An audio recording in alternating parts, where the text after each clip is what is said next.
Oi gente, tudo bem com vocês? Eu sou o Iago e hoje finalmente nós vamos falar sobre O Chamado do Cuco do Robert Galbraith.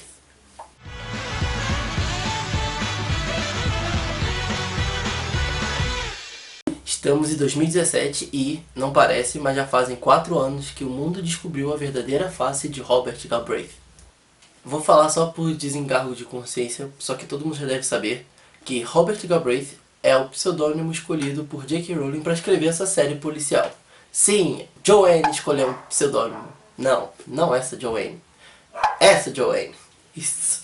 Pra quem não sabe, pseudônimo é quando o autor escolhe um nome fictício, um nome falso. Alguns revelam esses pseudônimos, outros não. A J.K. Rowling não queria revelar, só que um cara que trabalhava junto na edição resolveu soltar a bomba na mídia, contou pra todo mundo. E esse é o primeiro livro da série, chamado Cuco, ou em inglês The Cuckoo's Calling. O livro foi lançado no início de 2013, e mais pro final do ano que o cara resolveu soltar a bomba de que Robert Galbraith é J.K. Rowling. E o povo foi à loucura, saiu todo mundo louco atrás desse livro. As livrarias da Inglaterra lotaram e quem não tinha lançado nos outros países compraram e-book, pagaram em dólar mesmo. Todo mundo fez dívida em cartão de crédito. J.K. Rowling ficou mais rica porque todo mundo foi à loucura e não tinha lançado ainda aqui no Brasil. Aqui no canal nós falamos sobre os dois outros livros já lançados, que é Bicho da Seda e Vocação para o Mal. O Lucas falou sobre Vocação para o Mal mais pro final do ano passado, e eu falei sobre o Bicho da Seda, que eu li no início do ano e fiz o vídeo recentemente. Vou deixar os cards aqui em cima dos dois livros. Não deixe de conferir para saber o que a gente achou desses livros depois de ver esse vídeo. Antes de começar a falar da história, assim como eu já falei no vídeo de Bicho da Seda, eu vou tentar ao máximo tratar como Robert Galbraith, porque a J.K. Rowling resolveu continuar com o pseudônimo, mesmo tendo avisado aqui nas edições brasileiras. Robert Galbraith é o pseudônimo de J.K. Rowling, a autora da série Harry Potter Morte Súbita. Ela escolheu manter o pseudônimo, então vou tratar como Robert Galbraith, porque se Joanne, que é Joanne, quis ser chamada e tratada como Robert Galbraith, quem sou eu para dizer que ela não pode, né não? Vamos falar agora sobre a história. O livro começa com um prólogo, com o narrador contando pra gente trechos de jornais, revistas, da mídia em si, falando sobre o escândalo da morte de uma supermodelo que foi encontrada no chão do prédio, que ela tinha caído do apartamento dela e morreu. Então toda a mídia começou a destrinchar a vida dela, falar sobre ela, falar sobre a infância, que ela estava no auge da carreira e contar sobre os relacionamentos dela, todos os amigos, a história de vida dela, especulando quem tinha matado, várias especulações da vida dela, até que a polícia concluiu que tinha sido um suicídio. Então eles especularam mais ainda sobre a vida dela, que ela tinha transtornos psicológicos, namorado drogado e tal, essas coisas todas. E logo pararam de falar sobre ela, ela foi esquecida, a mídia esqueceu ela, todo mundo seguiu a vida feliz e contente. E daí, finalmente nós somos apresentados ao detetive da história. O nome dele é Cormoran Strike. Cormoran é um ex-combatente das Forças Armadas Britânicas. Ele participou da equipe de investigação no Afeganistão, até que sofreu um acidente e saiu das Forças Armadas, se aposentou e criou uma agência de investigação particular. Ele trabalha como detetive particular em Londres, só que ele é um detetive bem falido. Ele só tem uma cliente, que é uma senhora que tenta descobrir se o marido tem amante ou não, continua pagando ele. E pra piorar a situação, ele teve o noivado rompido com a noiva, a ponto dele ficar sem casa, teve que morar no próprio escritório. Ele não tem dinheiro pra pagar secretários, e como ele trabalha fora, ele precisa de secretários para atender os novos clientes, se surgir algum, e auxiliar ele se ele pedir alguma coisa do telefone da rua, porque ele trabalha na rua, né, nas investigações. Ou seja, a gente conhece um detetive que tá bem na merda, no fundo do poço. Só que nessa onda de pegar secretárias temporárias de uma agência responsável por isso, justamente para ele não assinar carteira, não pagar impostos para contratar uma secretária permanente, ele vai pegando essas secretárias temporárias. E numa dessas ele liga pra agência e indica uma pessoa chamada Robin. Robin vai ser a secretária que a gente vai ter contato, vai ser ajudante do Cormoran nesse livro. Ela já fazia parte dessa agência e não gostava muito dos serviços, mas quando ela vê que ela está sendo secretária de um detetive particular, ela acaba se empolgando, porque ela gosta de estar no ambiente que ela está trabalhando. Ela começa a dar um up no escritório do Cormoran, ela faz um serviço, ela melhora o ambiente de trabalho, ela faz umas coisas que nem a gente, nem o Cormoran esperava que ela fizesse. Então as coisas ficam bem mais legais com ela, bem mais divertido. O Cormoran não bota tanta fé nela assim. Só que ela surpreende a gente, é uma das melhores personagens. Ela é uma personagem muito legal, que o livro não teria sido a mesma coisa sem ela. E ela empolga a gente porque ela tá muito empolgada naquele serviço, ela adora o ambiente investigativo. Bom, esses são os dois personagens principais da história, mas o enredo começa quando um cara, um figurão, entra no escritório do Cormoran e ele é um antigo conhecido do Cormoran. Ele é um irmão de um amigo de infância e ele pede pro Cormoran investigar o caso da irmã que é uma supermodelo que morreu, que a polícia conclui o caso como se fosse suicídio. Isso mesmo. O Cormoran pega o caso da supermodelo que a gente tem no prólogo, que ela se chama Lula Landry. A Lula é irmã adotiva desse cara, ele não acredita que ela tenha se suicidado, e como ele já conhece o Cormoran de outros carnavais, ele vai até a agência do Cormoran pedir para que ele investigue esse caso, porque ele não acredita de jeito nenhum que tenha sido suicídio. Ele prefere o Cormoran porque ele pede para manter tudo na encolha, para que a mídia não volte a botar a Lula nas primeiras páginas e perturbar a família toda e revirar um caso muito sensível para toda a família. Só que o Cormoran em primeira instância rejeita, porque ele olha o caso e sabe que é suicídio. Ele falou, é suicídio, eu não vou pegar seu dinheiro, não gasto dinheiro com isso, porque eu tenho certeza que é suicídio e não vai gastar dinheiro com isso.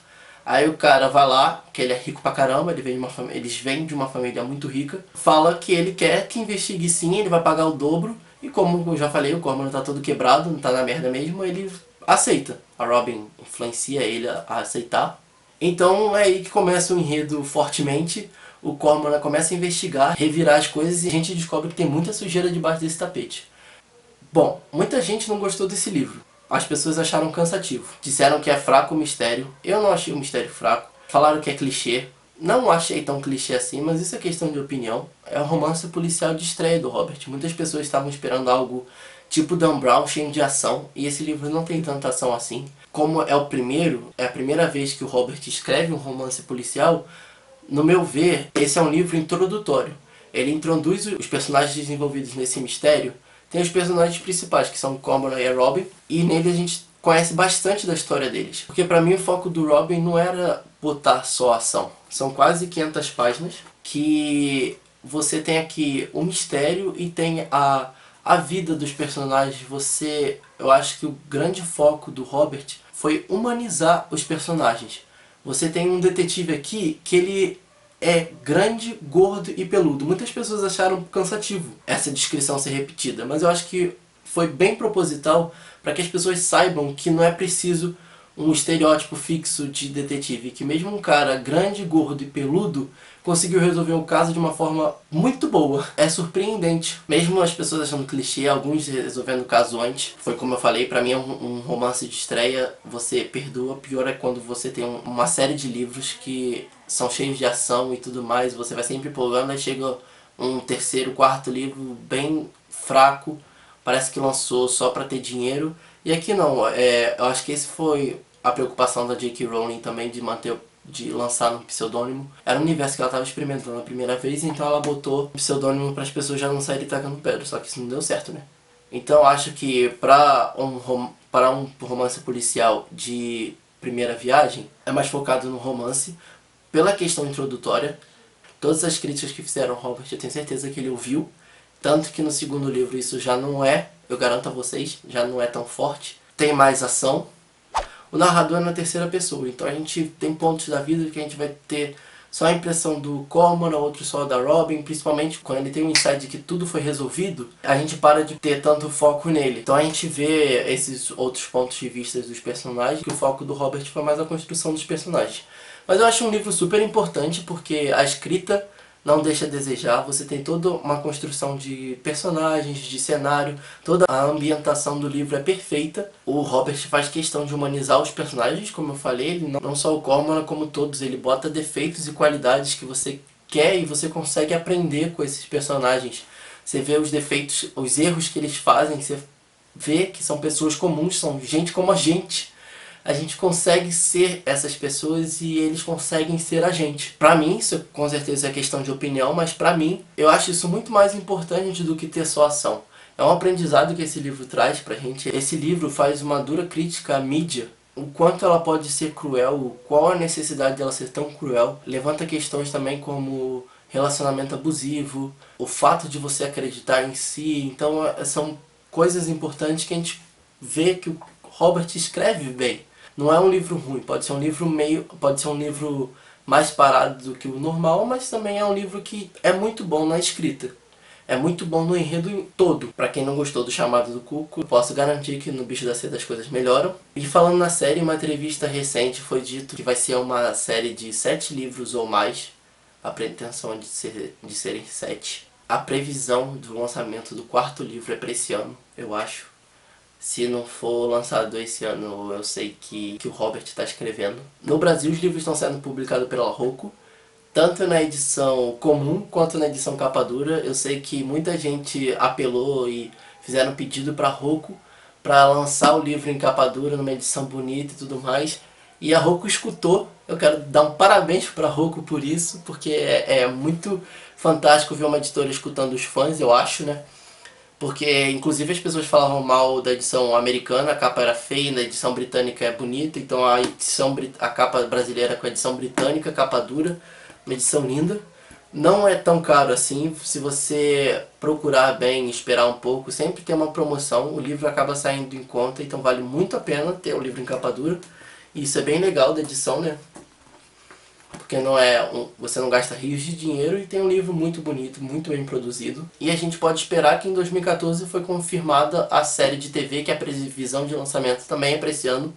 Acho que é no final do ano, produzida pela BBC. Cada livro a gente tem um mistério diferente a ser solucionado. Não deixe de assistir os vídeos para saber quais são os próximos. Então é isso. Espero que tenham gostado do vídeo. Se gostaram, não esqueçam de deixar o joinha, compartilhar com os amigos, que ajuda bastante na divulgação do canal, e de se inscrever aqui embaixo. Esse foi o vídeo do Chamado Cuco. Um beijo pra todo mundo. Tchau, tchau.